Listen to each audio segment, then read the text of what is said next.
It's Thursday, April 10th, 2025, and I'm Dave Soap. 3 things to know today. Tariff Whiplash drives a hardware surge, but Canalys finds partners are pivoting to services for long-term growth. AI means business. Google automates workflows. Anthropic boosts power users. Dell powers it all. And hackers get smarter, not louder. WatchGuard warns of a shift from malware volume to malware precision. This is the business of tech.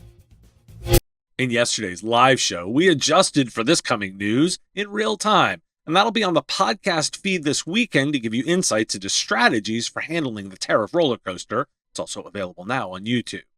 The NASDAQ composite surged over 12%, marking its second best day ever and the best session since January 2001. The rally was driven by a pause in tariffs announced by President Donald Trump for certain countries, leading to a significant rebound in the stock market. Notably, Apple shares soared more than 15%, recovering from a 4-day trading slump that had seen its market value drop by $774 billion. Other major tech companies also saw impressive gains, with Tesla and Nvidia rising by 18% and 22%, respectively. The Van Eck Semiconductor ETF, which tracks semiconductor stocks, soared over 17%, experiencing its best day ever. Also coming to light is what's happening with hardware. In the first quarter of 2025, PC shipments in the United States surged by 9.4% to 62.7 million units, driven by manufacturers rushing to deliver products ahead of impending tariffs. Notebook shipments rose to 49.4 million units, marking a 10% increase from the previous year, while desktop shipments grew by 8% to 13.3 million units. Analysts from Canalys reported that companies like Lenovo and HP increased their shipments to the U.S. by about 20% and 13%, respectively, as they prepared for potential cost hikes. By the end of the year, most major PC manufacturers are expected to have shifted U.S.-bound shipments out of China to enhance supply chain resilience. A recent Canalys poll found that 14% of PC resellers believe their small and mid-sized business customers are unaware of the end of support for Windows 10, which could lead to higher costs when these businesses eventually refresh their PC fleets. The impact of tariffs on consumer demand is expected to be significant if it's reimposed, as higher prices for PCs may force consumers to prioritize spending on other essentials. In fact, the company Framework, who I covered earlier this week, gave some specific insights into how that works, quoting The Verge for the timeline. At 12:01 a.m. Eastern on Wednesday, Trump's new tariffs went into effect, including an incredible 104% tariff on China and 32% tariff on Taiwan. At 12:30 p.m. Eastern, Framework announced a 10% price hike on all its computers, one it never thought it would need to introduce because it doesn't make computers in China. It does make them in Taiwan.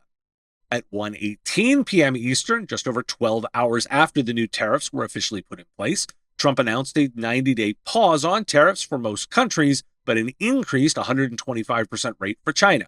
At 1:48 p.m. Eastern, Framework announced that nope, actually it's bringing prices back to normal. At 3:43 p.m. Eastern, Framework announced that some prices will still reflect increased tariffs on China. Things are still a bit convoluted, but here's the general lay of the land. Since Trump is still imposing 10% tariffs on Taiwan, Framework will continue a pause on selling some of its cheapest laptop configurations where we're unable to absorb the remaining 10% tariff.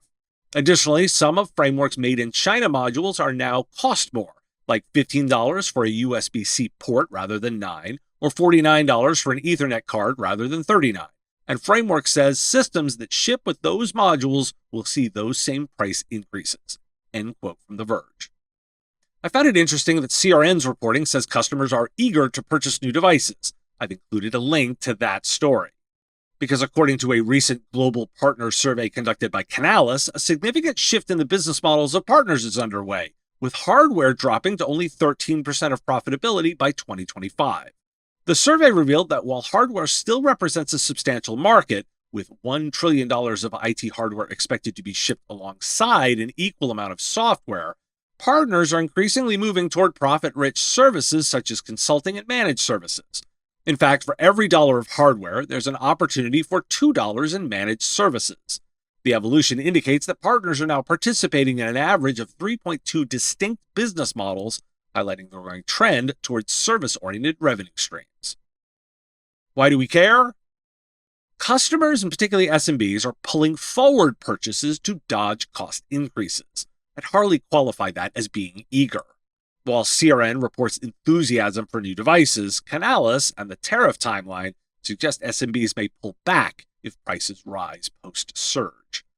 More broadly, hardware is the doorway, not the destination. The Canalys survey underlies that for every $1 of hardware, there's $2 in managed services opportunity. The winners don't just resell hardware, they wrap it with service, lifecycle management, security hardening, fleet analytics, and AI integration. This quarter's spike is a reaction to policy uncertainty, not a durable demand trend. Once the pipeline clears, providers could face a dry quarter with delayed refreshes and margin compression. Short term, grab the refresh cycle. Long term, use it to pivot toward recurring services and consultative models. And catch more analysis on the live show, available now on YouTube and dropping on the audio feed here on Saturday. With every new breach and threat that I cover, it's clear that cybersecurity isn't a luxury anymore. It's a necessity. That's where Huntress comes in. Their fully managed cybersecurity platform is built for every kind of business, not just the 1%. Huntress seamlessly integrates their products and threat hunting team. Their EDR, ITDR, SIM, and security awareness training solutions are purposely built for their elite 24/7 security operations center to stop threats before anyone else even spots them. This potent combination of purpose-built cybersecurity and threat hunting expertise is one of the many reasons why G2 users have voted Huntress the #1 rated EDR for growing businesses. To see what people-powered cybersecurity looks like, visit huntress.com/MSP Radio. Google has unveiled a new tool called Google Workspace Flows, designed to automate complex multi-step processes using artificial intelligence. Announced during the Cloud Next 2025 event, this feature allows users to create custom versions of its Gemini AI, referred to as GEMS. With Workspace Flows, users can describe their needs in simple language, and the system will generate logical workflows without the need for coding. The alpha program for this tool is now available. Additionally, Google is enhancing its productivity tools with new audio features in Google Docs and an on-demand analyst for Google Sheets. Anthropic has launched a new premium tier called the Max Plan, aimed at power users who require higher usage limits for their AI service, Claude. The plan includes two options: a $100 per month tier offering 5 times the usage of the existing Pro plan, and a $200 per month tier providing 20 times the usage. The move comes in response to feedback from professionals who've integrated Claude into their workflows and frequently hit usage limits.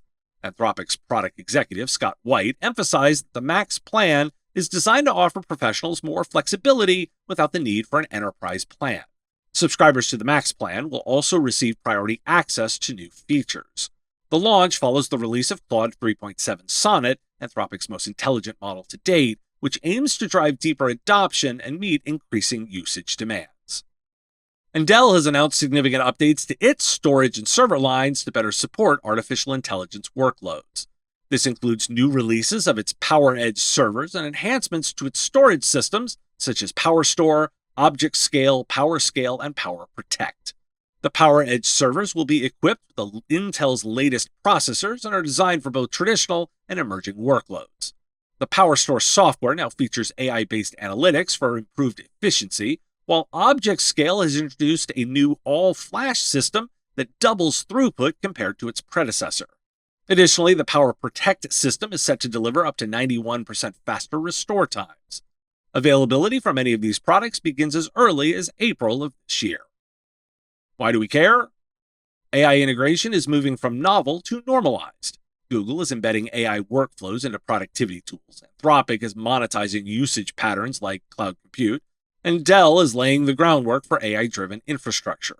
For providers, this means rethinking services not around if AI is used, but how clients want it operationalized.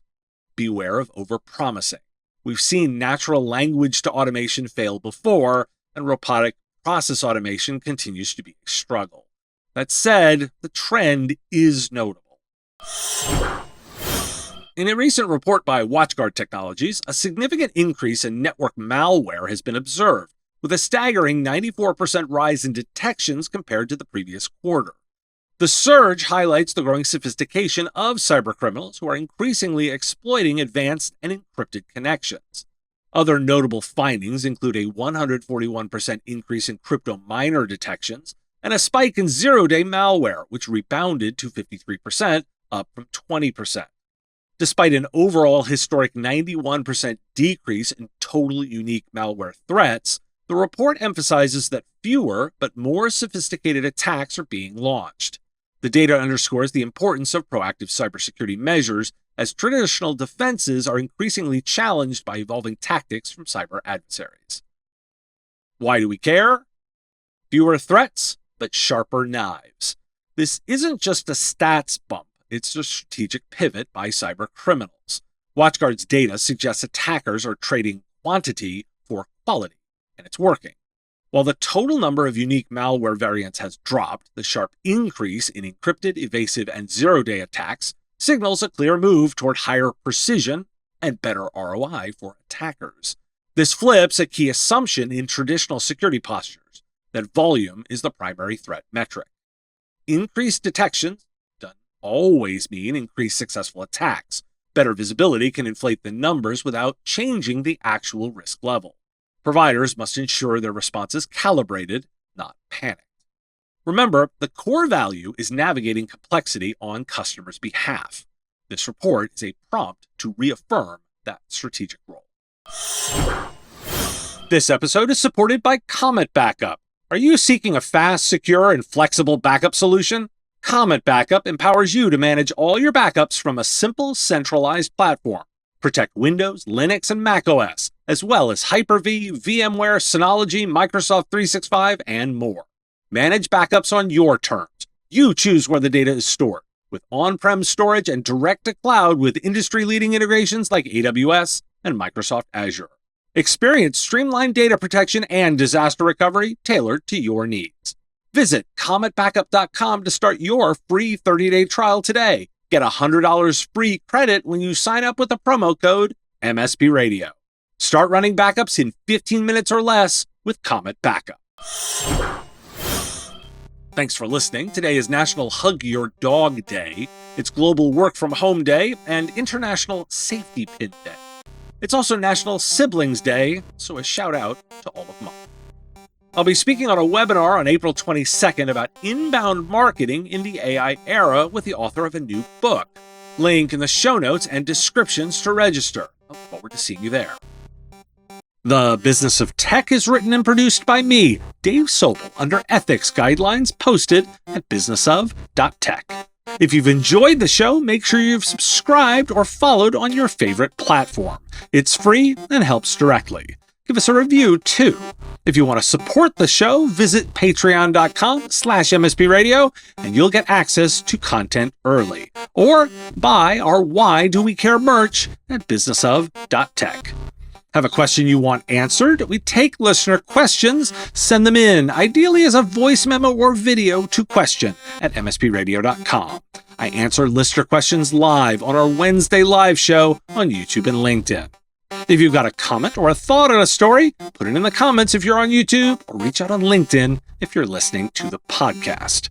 And if you want to advertise on the show, visit mspradio.com/engage. Once again, thanks for listening, and I will talk to you again on our next episode. Part of the MSP Radio Network.